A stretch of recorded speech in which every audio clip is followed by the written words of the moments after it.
It's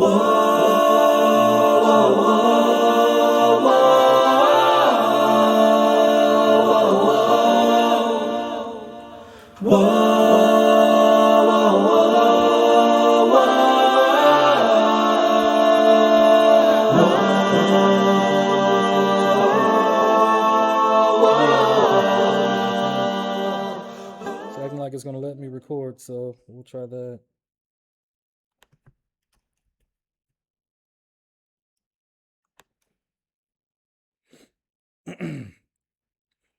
So again, Shabbat Shalom, everybody. It kicked us off of YouTube, then gave us a weird error. So we're gonna have to record and upload. Record and upload. So make that bigger. And I gotta switch that.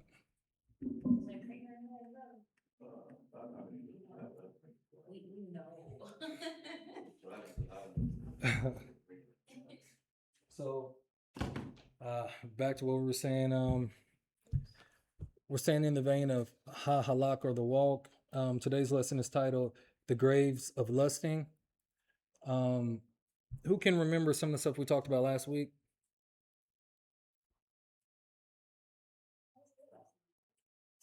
Yeah. So we talked about there was a bunch of different words for walking. The main one we were talking about was halak, right? And at the end of the lesson, I showed y'all the complete definition of it, and it actually talked about exercising, literal walking. And then I showed y'all, according to the newest statistics that they have here in America, the black people are the most obese people in America. It's crazy when you think about it because we got the greatest athletes, but apparently we have the greatest lives. And in the video that I showed, it talked about how the sweet spot number to try to get was 8,000 steps a day. And in that, you decrease your chance of death of all causes by over 50, I think it was 51%. It decreases your chances of getting sleep apnea, high blood pressure, heart disease, dementia, Alzheimer's, everything that you can think of. Just literal walking. And we went through a list of different people from the quote unquote Old Testament that walked with the Most High, right? The Most High, he would command all the people to walk, including the Israelites. We're told to walk in the way of the Most High. And it was just really eye opening. Of course, we talked about the Steps app, and we sent that out for people to get, so we can try to work our way up to getting at least that baseline 8,000 steps per day. Because there's no way that we as a people should be the most obese people on earth, especially from the hardships that we came from. But it's almost like now we're starting, as a nation of people, we're starting to live up to the stereotypes of being lazy and don't want to do nothing, that our oppressors have put on us, right? And it's because of comfortability. We've become way too comfortable. We've become way too conditioned to air conditioning. We were talking about that earlier. Won't go outside for anything. Too good to sweat, too good to work, etc., etc. But again, today's lesson is called "The Graves of Lusting." And one of the primary scripts from this was Mark 3. I'm just going to read verse 27. It reads, "No man can enter into a strong man's house and spoil his goods, except he will first bind the strong man, and then he will spoil his house." So in this season, we are going through a time of binding the strong man in our lives and inactivity. So the video and then the information talks about how inactivity is the fourth leading cause of death. So it's like the more you lay down and the more that you're lazy, the more that you're being inactive, the more you're starting the process of dying. So again, inactivity is the fourth leading cause of death here in America. Not to mention, they're poisoning all of the food, all of the water, everything that you can think of for us. They're trying to poison. They're already trying to kill us. So we don't need to be aiding them or helping them in an early death. Because if we die too early, we're not going to get to see this nation fall and to see the nation rise. So we just have a lot to live for. We just got to be mindful, and we got to do what the script says all the way through the text. You see all the prophets, the apostles, the men and women of Yah walking with the Most High. They would walk to certain high mountains and high places. The Most High would tell them to go prophesy here or go prophesy there. They would always have to walk. And we are always supposed to walk. So we got to get up out of that bed, get up off of that couch, stop being potatoes, and be the battle axe and weapon of war that the Most High has intended for us to be. But that's a choice. And a lot of us have been choosing death. So in that, we're going to go to Exodus 16. Because we have to be prepared for a second wilderness journey that's going to occur. And in doing so, you have to know what your ancestors did so you don't make the same mistakes. Because we cannot afford to be like our ancestors in the wilderness.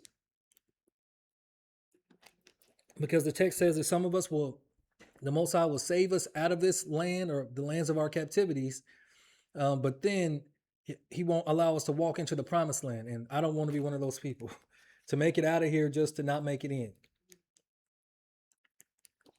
I want to see this thing get established. So Exodus 16.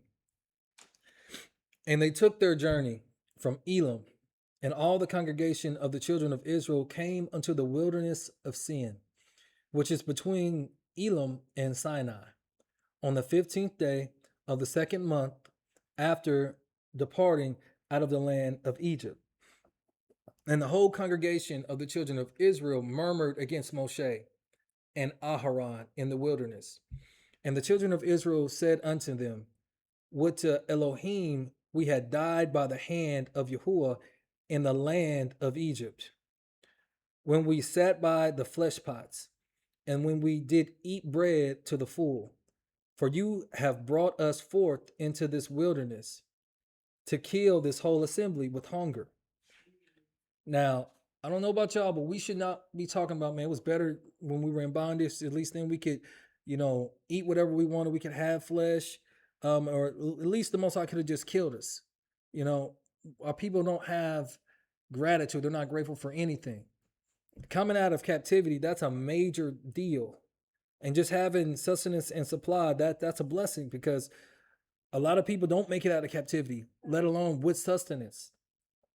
Then said Yahuwah unto Moshe, I will rain bread from heaven for you, and the people shall go out and gather a certain rate every day, that I may prove them whether they will walk in my law or not. So the Most High, he's always telling us to walk according to his word. All the way throughout the text, it's all about a walk. It's not necessarily a race. Sometimes you can get into a race, but this is a daily walk. It's a grind. And a lot of our people have no understanding of this thing because we just want everything now. Because again, this is a fast food reality that we're currently in. Everybody wants everything to just manifest now, happen now. They want to work or walk towards anything. Slow and steady wins the race. And so this account happens within the first year of the Exodus, right? So the people are already murmuring against Aaron, Moshe, which means that they're murmuring against the Most High inside of the first month of being saved from their enemies. So again, the Most High, he told us to walk. Again, we cannot be like our ancestors. And it shall come to pass that on the 6th day, they shall prepare that which they bring in, and it shall be twice as much as they gather daily. And Moshe and Aharon said unto all the children of Israel, at evening, then you shall know that Yahuwah hath brought you out from the land of Mitzrayim. And in the morning, then you shall see the glory of Yahuwah. For that he heareth your murmurings against Yahuwah. And what are we that you murmur against us? Moses like, what are me and Aaron that you're going to murmur against us? It's the Most High's hand that brought you out of here, not me. And Moshe said, this shall be when Yahuwah shall give you the evening flesh to eat, and in the morning bread to the full. For that Yahuwah heareth your murmurings which you murmur against him. And what are we? Your murmurings are not against us, but against Yahuwah. So they keep saying, y'all aren't murmuring against us. The Most High is leading us and guiding us into all truth, right? He's making the way. He's the way maker. We are walking in his ways. We're following his path. But the Most High, y'all want flesh? He's going to give y'all flesh in the evening and bread to the full in the morning. right? So we'll keep going because it's just simple. This is kind of basics. And it says, and Moshe spake unto Aharon, say unto all the congregation of the children of Israel, come near before Yahuwah, for he hath heard your murmurings. And it came to pass as Aharon spake unto the whole congregation of the children of Israel, that they looked toward the wilderness, and behold, the glory of Yahuwah appeared in the cloud. And Yahuwah spake unto Moshe, saying, I have heard the murmurings of the children of Israel. Speak unto them, saying, at evening, even you shall eat flesh, and in the morning you shall be filled with bread, and you shall know that I am Yahuwah. So the Most High just told them he's going to give them food how many different times? Several. Right? But he said, I have heard the murmurings of the children of Israel. Speak unto them, saying, at the evening you shall eat flesh, and in the morning you shall be filled with bread, and you shall know that I am Yahuwah, your Elohim. So at the most, that's 2 different times a day that you're going to eat. At the most. And it came to pass that at evening the quails came up and covered the camp, and in the morning the dew lay round about the host. And when the dew that lay was gone up, behold, upon the face of the wilderness there lay a small round thing, as small as the hoar frost on the ground. And when the children of Israel saw it, they said one to another, it is manna, for they wist not what it was. So they didn't know what it was. And Moshe said unto them, this is the bread which Yahuwah hath given you to eat. This is the thing which Yahuwah hath commanded. Gather of it every man according to his eating, an omer for every man. Now look at what he says, 1 omer for every man. That's important. According to the number of your persons, take you every man for them which are in his tent. So only an omer for every man in your tent. Yahuwah always provides for his people. So we're going to stop at verse 21. So it says on verse 17, and the children of Israel did so, and gathered some more, some less. And when they did meet it with an omer, he that gathered much had nothing over, and he that gathered little had no lack. They gathered every man according to his eating, so they obeyed the commandment of the Most High. And Moshe said, let no man leave of it till the morning. Notwithstanding, they hearkened not unto Moshe. So some of the stuff they tried to eat it in the morning, but some of them left of it until the morning, and it bred worms and stank. And Moshe was wroth with them, and they gathered it every morning, every man according to his eating. And when the sun waxed hot, it melted. So that's talking about the manna from heaven. So in this account, the children of Israel murmured against Moshe, Aharon, and inevitably the Most High. They literally were speaking death upon themselves. They didn't understand the blessings that they had. They had this crazy sense of privilege, like a lot of our people have now. Now, just because you're not quote unquote in chains anymore, because now you really have free will. You can eat whatever you want. You can live however you want. But in doing so, you're not going to be walking in the ways of the Most High, right? Because this is what he called us to do. So again, from this account, from Exodus 16, verses 1 through 21, how many times a day did the Most High said that they would be eating? Twice. So where does 3 meals a day come from? I know you know it. Where does that come from? Huh? The man, right? The man. So fair use, this is for educational and training purposes. Fair use, this is for educational and training purposes. 3 meals a day, please. That's not nature. That's Rockefeller marketing. Our ancestors didn't sit around with breakfast, lunch, and dinner neatly served. They ate once a day, sometimes 3 times a week. That was abundance. And you know what? They thrived. They were lean, sharp, and strong because the body is designed to function best in fasting. You ever wonder why you heal in your sleep? Because you're fasting. The body finally gets to stop wasting energy digesting junk and starts repairing, rebuilding, cleaning house. That's when the real work gets done. But you've been programmed. You think skipping breakfast is a crime. You think hunger is an emergency. No, it's power. Fasting activates cells that act like little soldiers. They march straight to the damage, clean it out, rebuild you stronger. That's real medicine. And yet the white coat will tell you to eat regularly. Why? Because the system isn't built for your health, it's built for your dependence. Rockefeller didn't give you 3 meals to nourish you. He gave you 3 meals to chain you, to keep you tired. So she kept that pretty raw. Pretty raw. 3 meals a day. So again, fair use is for educational and training purposes also. Everyone who ate breakfast this morning needs to hear this. Eating 3 meals a day was created by the Rockefeller Foundation. What's wrong with that? Our ancestors didn't eat 3 times a day. They didn't If have they food. ate 3 times a week, Yeah. that was a lot. Your body is meant to be in a fasted state. Why do you heal when you sleep? Because you're fasted. Your body is able to take the energy that it normally would use, breaking down and digesting food, and instead it's putting it towards healing and feeling sick. Don't go to the white coat who has no idea what he's talking about. Throw a 36-hour fast at it. Stem cells are activated. They go to the area of injury.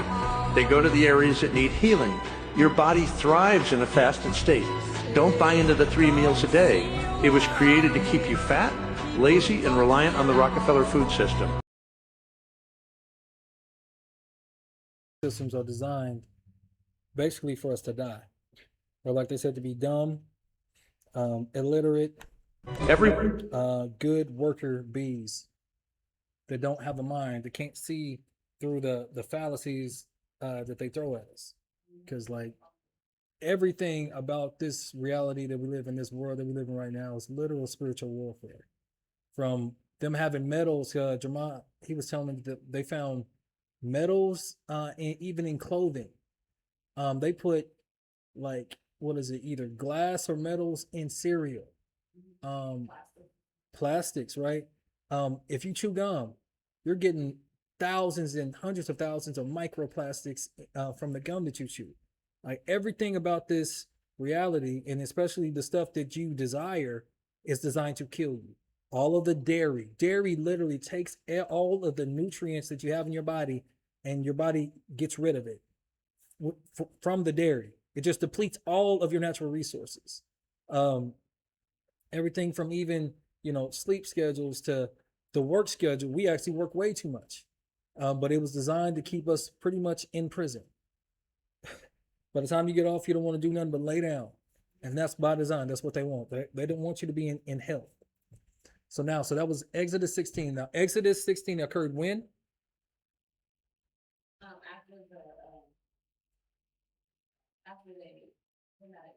Once they came out of Egypt. So that's within the first year of the Exodus. So now we're going to Numbers 11.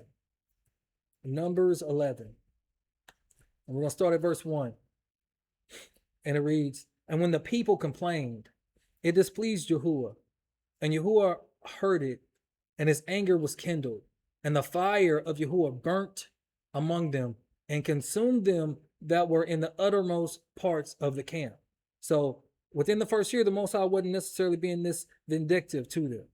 But now it got so bad that literally, this is an image of what it looked like. The Most High started killing them with fire for murmuring against him, talking crazy against him. Not even just that, right? Had to let them know, like, all right, because again, we cannot be like our ancestors, because this wilderness journey, part 2, is coming. "And the people cried unto Moshe." Now y'all want to cry to Moshe. "And when Moshe prayed unto Yahuwah, the fire was quenched. And he called the name of the place Taberah, because the fire of Yahuwah burnt among them. And the mixed multitude that was among them fell a lusting. And the children of Israel also wept again, and said, Who shall give us flesh to eat?" Now, y'all was just murmuring against the Most High, and y'all just have a whole bunch of people die. And then you got Gentiles, or mixed multitude people, lusting, or that start lusting after flesh. And our people always want to be like the nations. We do the same thing. Hey, who's going to give us flesh to eat? When the Most High, y'all still alive, y'all didn't get burnt up alive. You should be grateful for that. But no, that ain't even good enough. Now you want flesh. So this is a different account. So the first account happened in the first year of the Exodus, right? That was Exodus 16. This account actually happens in the second year of the Exodus. right? So again, this is the image of the Most High burning the people up that was murmuring against him. The second year of the Exodus.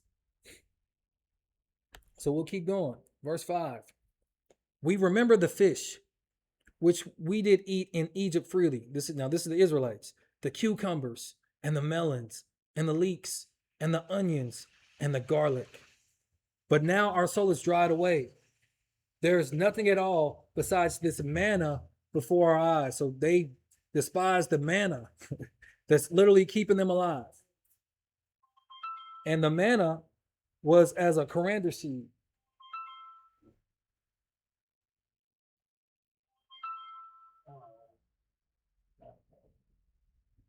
Okay. And the manna was as the coriander seed, and the color thereof as the color of bdellium. And the people went about and gathered it and ground it in mills, or beat it in a mortar, and baked it in pans, and made cakes of it. And the taste of it was as the taste of fresh oil. So they're still using it, but again, they do not like the manna that the Most High gave them, the bread of heaven. Which, what does the manna represent? The body of Mashiach, right? It couldn't even handle angels' food. That's crazy. And when the dew fell upon the camp in the night, the manna fell upon it. Then Moshe heard the people weep throughout their families, every man in the door of his house tent, or his tent. And the anger of Yahuwah was kindled greatly. Moshe was also displeased. And Moshe said unto Yahuwah, wherefore have you afflicted your servant? Why you afflicting me, Father? And wherefore have I not found favor in your sight? So you don't love me no more? That you layest the burden of all this people upon me. So it became too weighty. Moses, he's trying to take care of everybody. He can't even do that. Like, there's too many people. Have I conceived all this people? Have I begotten them? That thou shouldest say unto me, carry them in your bosom, as a nursing father beareth the suckling child, unto the land which you swearest unto their fathers. So Moshe, he just supplicating to the Most High, man, you're going to have to help me out. Help me. Whence should I have flesh to give unto all this people? For they weep unto me, saying, give us flesh that we may eat. Now, how many of our people literally eat flesh every meal a day? Sausage, egg and bacon, some type of hamburger for lunch, or a meat sandwich for lunch. And then you have what? Chicken and something for dinner. Lusting over flesh, not giving our bodies a chance to purge itself. Again, if you're still eating 3 times a day, you're wrong. In 2026, nobody should be doing that no more. That is an outdated model, and that's a model designed for your downfall and for your early termination. We got to overstand these things, right? I am not able to bear all this people alone because it is too heavy for me. And if you deal thus with me, kill me. I pray you out of hand. If I found favor in your sight, and let me not see my wretchedness. So he's like, if I found favor in your sight, Father, can you just go ahead and kill me? I don't want to deal with these people no more. I can't handle it no more. Like, I don't even think I could even say that. Kill me? Man, because my righteousness is but filthy rags. So that shows you how tired Moshe must have been. Because our people, all they want to do is complain and murmur and have some type of privileged concept that don't even make sense. Like, even when you try to work with your own people on different projects or coming together, you can't even do that because they trying to do you dirty. You're like, man, I'm trying to do business with you. I'm trying to love my neighbor as myself. And you trying to take advantage of me right now. You're trying to play me for a fool. And especially when it comes to eating, we are just so comfortable. Even if people that are on SNAP or people that have the bread to get their own groceries, how many people are actually getting stuff that helps them to eat to live versus eat to be comfortable? Because all of those snacks are literally killing our people. We are the most obese people in America right now. And according to their statistics, we're like one of the smallest minorities here. So how, Sway? Something's got to change. Like, we got to get taught better. And then we have to live by example. We have to show our kids, like, hey, you don't see me eating all this stuff all the time. You see me going out for walks. Come on, let's walk. Let's live. This is the basic level of the commandments of the Most High. That was part of their plan, though, because as we were slaves, Mhm. they knew that when we didn't get fed and we only had so much to eat, Mhm. because that's how they treated us. But we worked as animals. Yep. We were strong to plow the fields and plant and be out in the sun. So they knew if they can change those dynamics to make us lazy and wanting to eat the snacks and the processed foods and the sugars, then we won't be as strong. Like, it just makes sense. That just came to me. No, I mean, it does make sense. It was definitely planned, contrived, and the enemy be enemy, and they're very good at what they do. Yeah. Like, they have got this down to a literal science to where even like when you're sick, you go to doctors, they really don't be knowing what they're doing. They just be experimenting. Okay, well, I can try this one and this one. Well, I don't know which one of these are going to work, so we'll try this one. This don't work, we'll go this and that. And there's all kinds of side effects. But again, nobody teaches us about eating to live. Yes. Like, when like my blood pressure had gotten high, and I think my cholesterol was a little high, they told one of the medications said you cannot take this cholesterol medication if you're eating grapefruit. Yeah. So just eat grapefruit. Right, because grapefruit automatically lowers your cholesterol. Yep. You know, and like you're not really supposed to be like, if you're taking blood pressure medication, you're not really supposed to be eating stuff like cayenne pepper, because cayenne pepper also naturally lowers your blood pressure. So it's like, why do y'all not give us information on how to live? Yes. Y'all just be worried about symptoms instead of getting down to the root cause. Yeah, they And don't want to heal us. no, Because the herbs, and I've asked that question too. Like, why don't you just tell me the fruits and stuff that I need to eat? They won't tell you that. Right. And then if you go look up like the different herbs that the Father put on this earth to heal us, right, it's like, oh, well, there's no scientific proven for this. It, like, it says it in small lettering. And I'm like, you know it is. You just don't want to give that, because if everybody reverted back to, okay, well, you need to go take, drink you some oregano tea for 7 days, and you need to fast away from this, that patient's not going to be back in your doctor's Right. office, because you're going to be healed from whatever it is. Mhm. So you don't want those dynamics. No. That's why No. that medication, that's trickery too. So you got to be careful with it. 100%. That, like, even the word medicine comes from the Medici family, one of the richest families on earth.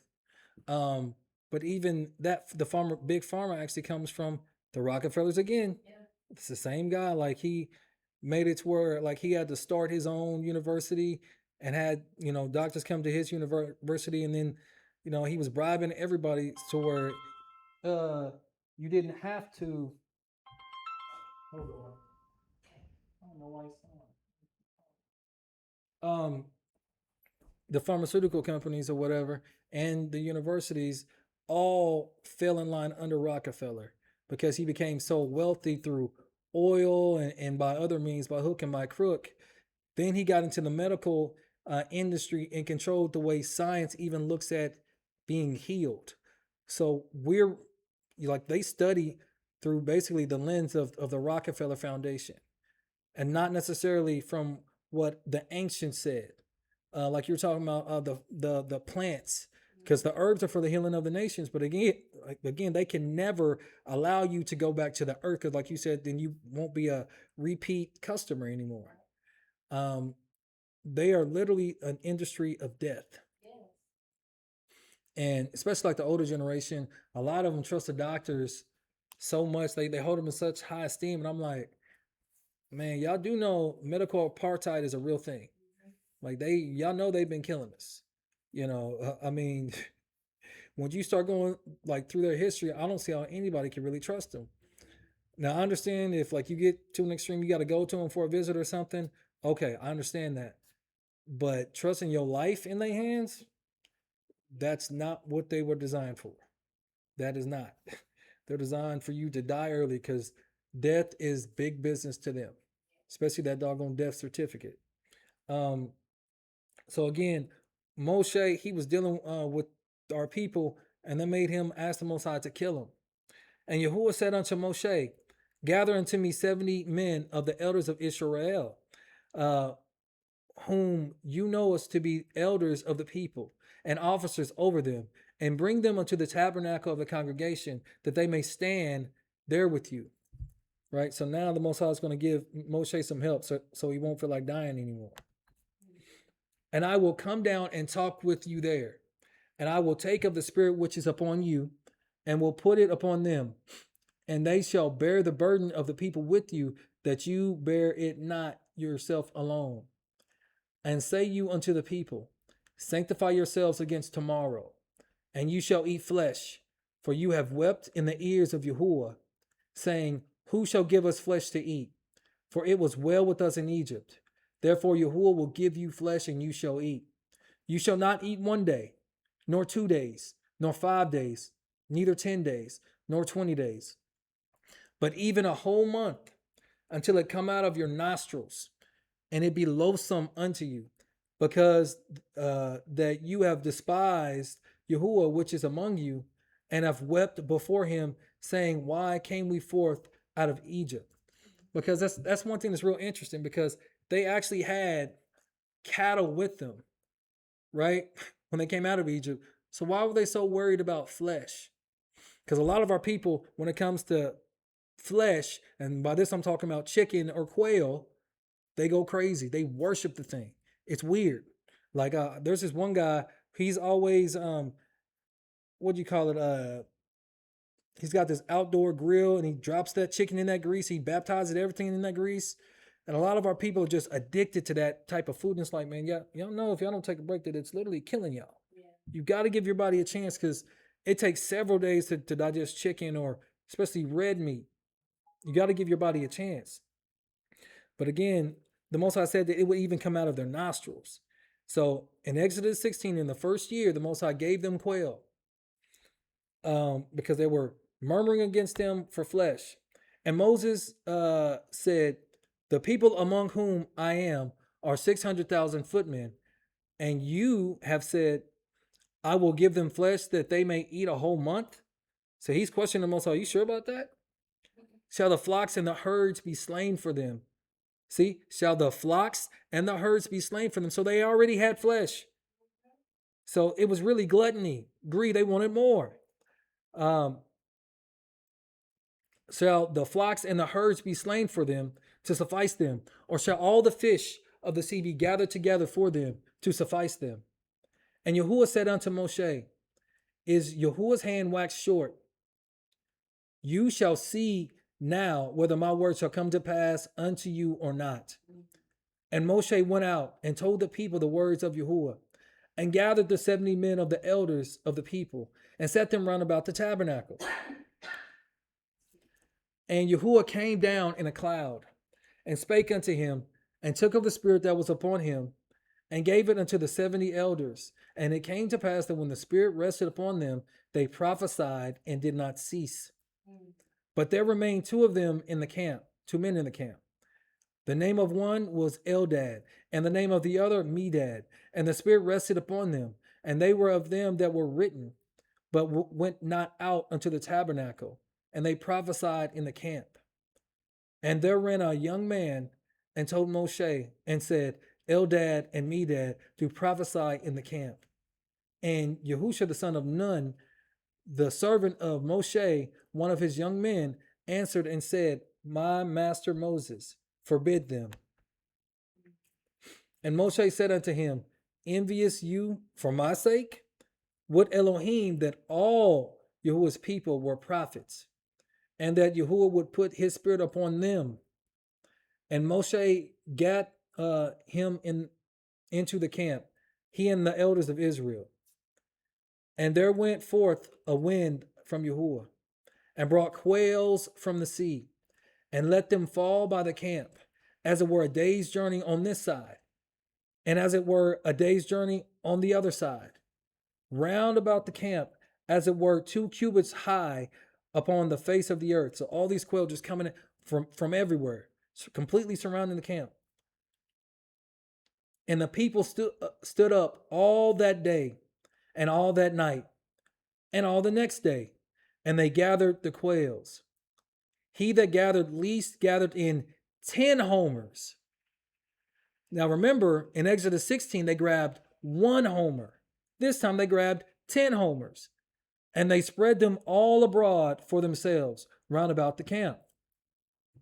So how much is a homer? Do you know? Does anybody know? So again, in Exodus 16, every man was grabbing about 1 homer. This time, the least would grab 10 homers. So let's see how much they were gathering. So in the Bible, 10 homers of quail is a massive volume equivalent to roughly 2,200 liters, 62 bushels, or 580 gallons. In terms of actual meat, scholars estimate the measurement translates to about 1,900 individual birds weighing nearly 475 pounds per. This measurement comes from Numbers 11:32, which describes the minimum amount of the miraculously provided meat gathered by a single greedy Israelite in the wilderness. So again, so by space, this is enough birds to entirely blanket the floor of a 15 by 15 foot room. So one Israelite was grabbing 475 pounds worth of quail. Ain't no way you're going to eat all that. That don't even make no sense. But people be so controlled by eating flesh.